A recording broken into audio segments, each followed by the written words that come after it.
ब्राह्मण वर्ग ही एक ऐसा है जो सभी वर्गों को, सभी वर्णों को साथ लेके चलाए और चलता रहेगा, क्योंकि हम सनातनी और सनातन की रक्षा करना हम ब्राह्मणों का धर्म है, कर्तव्य। और आज जो सनातन का घोर अपमान, पतन हो रहा है, उस सनातन की रक्षा करने का संकल्प सर्वप्रथम हमें यहाँ से लेना पड़ेगा और आगे हमेशा लेते रहेंगे।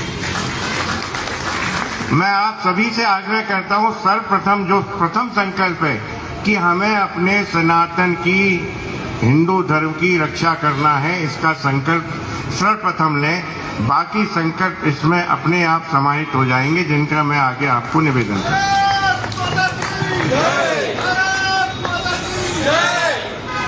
तो जहाँ तक सनातन की बात जब आती है तो इसमें सभी वर्ण, बिरादरी, जात सब समाहित हैं और हम ब्राह्मण वर्ग हमेशा सभी को साथ लेके चलें।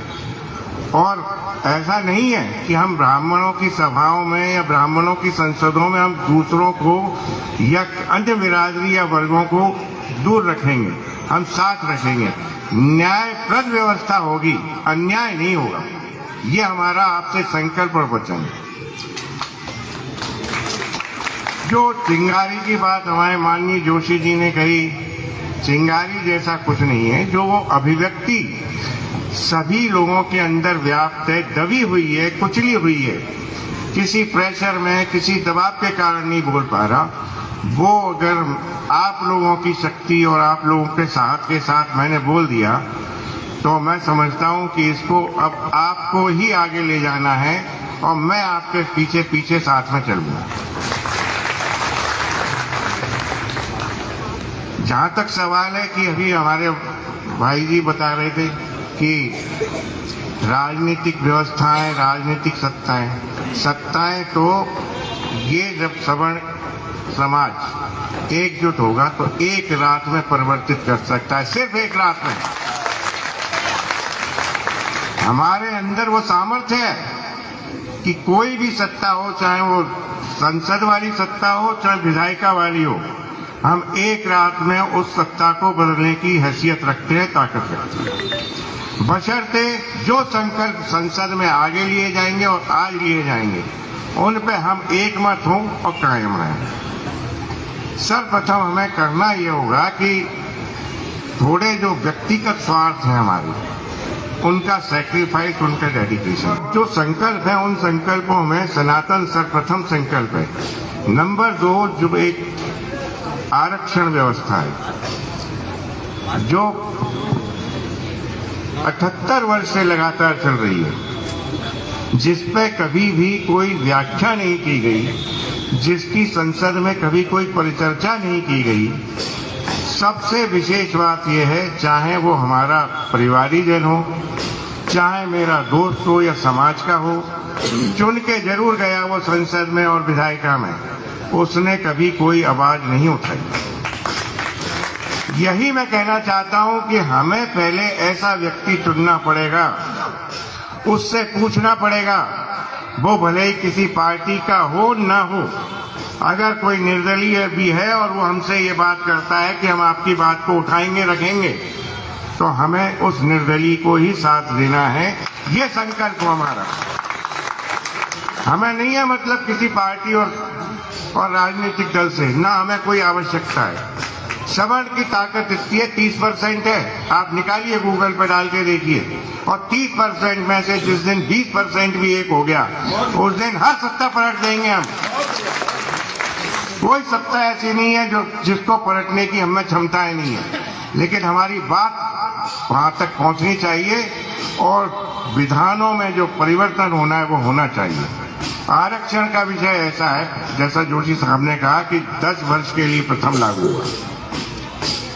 कभी भी किसी भी सरकार ने, चाहे वो कांग्रेस की हो, चाहे बीजेपी की हो, किसी की भी सरकार ने 10 वर्ष बाद ये मान्यता थी लागू करने के पीछे मंतव्य ये था कि इसको मंथन किया जाएगा, विचार किया जाएगा कि ये आगे भविष्य में लागू होगी या नहीं, और इससे कितना फायदा हुआ और कितना नहीं। ये कभी कोई ने ना तो व्याख्या की, न कोई परिचर्चा हुई संसद में, सिर्फ उठाया, एक मैंडेट से पास कर दिया, क्योंकि कोई भी दल, चाहे वो अपोजिशन में हो चाहे सत्ता पक्ष में हो, इसका विरोध नहीं करेगा और न आज तक किया।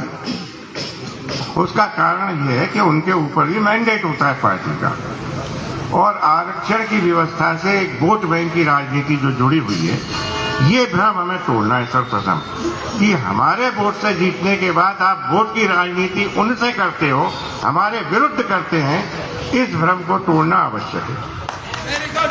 प्रथम 10 वर्ष में जब से संविधान लागू हुआ, उस समय जनसंख्या भारत की जो सेंसस के मुताबिक 37 करोड़ थी। 37 करोड़ जनसंख्या में से जो रिजर्वेशन मिला 33%, उस रिजर्वेशन में 10 साल बाद कितने लोग लाभान्वित हुए, ये सरकार की ड्यूटी थी, मैंडेट था सरकार के लिए। संसद में देखती, परिचर्चा करती, उनके अकाउंटेबिलिटी और अकाउंट मेंटेन करती, गणना करती, कितने लोग लाभान्वित हुए 10 साल में। उन लोगों को एक दरकिनारे कर देती, जैसा हमारे माननीय जोशी जी ने कहा। अगर इस व्यवस्था से हर बार यही होता तो आज 78 साल में ये आरक्षण स्वतः समाप्त हो जाता, लेकिन ऐसा नहीं किया किसी भी सरकार ने, और न करेंगे, ये मैं आपसे वचन देता हूँ। सिर्फ करेगा कौन? जो मेरे और आपके बीच में से उठ के जाएगा और हमसे इस सभा में और आगे आने वाली सभाओं में संकल्प करके जाएगा और हम उसे चुन के भेजेंगे, वही कर पाएगा। ये कोई सत्ताधारी पार्टी, कोई बीजेपी, कोई कांग्रेस नहीं कर पाएगी इसे। तो ये समझने का विषय है कि आप स्वयं में एक दल क्यों नहीं है। कोई जरूरी है कोई राजनीतिक दल रजिस्टर्ड कराया, आप निर्दलीय की राजनीति करें। हमारे बीच से जोशी जी ऐसे लोगों को भेजे, उनने बताया कि उन्हें आरक्षण लागू नहीं होने दिया। तो ऐसे लोग क्यों नहीं जा सकते विधायिका में, संसद में? आरक्षण की जो व्यवस्था है, बार बार सुप्रीम कोर्ट कहता है, बार बार जनता बोल रही है, और ये व्यवस्था क्यों नहीं आर्थिक आधार पर आरक्षण स्थापित हो सकता? अभी रिसेंटली सुप्रीम कोर्ट ने कहा, 22 में भी कहा कि इसको एक बार आप मंथन करिए, इसको आर्थिक आधार पर क्यों नहीं लागू किया जा सकता? कौन सी ऐसी वर्ण है, कौन सी बिरादरी है, कौन सी जात है जिसमें गरीब और पिछड़ा हुआ नहीं? आज तो मुझे ब्राह्मण में, क्षत्रियों में सबसे ज्यादा दिखाई दे रहे हैं। लोग चाय बेच रहे हैं, सब्जियां बेच रहे हैं ठेलों पे, वो गरीब या पिछड़े हुए नहीं कहलाएंगे। कौन सी परिभाषा सरकार ने आज तक कहाँ परिभाषित की कि पिछड़े हुए की क्या परिभाषा है? बैकवर्ड की परिभाषा कहीं नहीं दी आज तक। जिसको मन चाहा शामिल किया कि तू ओबीसी बन जा, क्योंकि वोट चाहिए। नहीं, अब ये व्यवस्था नहीं चलेगी। हमें हर कीमत पे ये आरक्षण आर्थिक आधार पर ही लागू कराना पड़ेगा। और इसके लिए आज मैं आपसे निवेदन करता हूं, संकल्पित हूं। हमें ये लालच नहीं करना कि आज मेरे बड़े भाई जोशी जी चुनाव लड़ रहे हैं या मिश्रा जी चुनाव लड़ रहे हैं। जो आपकी बात कहे उस व्यक्ति की बात करें, उसी को वोट दें, उसी को जिता के भेजें। ये मेरा आपसे निवेदन। जो आरक्षण व्यवस्था है, एक लॉलीपॉप बोलते हैं ना, सरकार ने एक लॉलीपॉप पकड़ाई जनरल कैटेगरी को कि 10% हम EWS आपको दें। सबसे पहले तो ये व्यवस्था समझनी पड़ेगी। कुछ हमारे छात्र बैठे हैं, वो जानते हैं इसको, और जो टीचर्स हैं वो भी जानते हैं कि आरक्षण 2 तरह का होता है, एक वर्टिकल और एक हॉरिजॉन्टल। तो वर्टिकल आरक्षण तो हमारा हमेशा चलता ही रहा। हॉरिजॉन्टल में जैसे महिलाओं को आरक्षण देना, हैंडीकैप्स को देना, और ये EWS जो है ये भी हॉरिजॉन्टल ही है, जो हमारे ही एक रिजर्व कोटे से 10% उठा के अलग दे दिया। तो मिला क्या? हमें अपने ही तो मिला, कोई दूसरे का तो छीन के दिया नहीं। और उसमें भी उनके समानांतर कोई सुविधा नहीं दी, ना तो किसी पिछड़े को कोई पैसा दिया। EWS नाम रखा ना आपने, इकोनॉमिक वीकर, कौन सा पैसा दिया? कौन से स्कॉलरशिप दी? कौन से किराए दिए? कौन से उनके फॉर्म भरने के पैसे आपने कब नहीं लिए? कोई सुविधा नहीं दी। उन्हें एज का रिलैक्सेशन भी नहीं दिया। जो अन्य आरक्षण में जो वर्टिकल है उसमें दिया जाता है। तो मेरा निवेदन है कि इस व्यवस्था को आर्थिक आधार पर ही लागू करवा के दम लें, ये संकल्प यहाँ से लेके उठाया।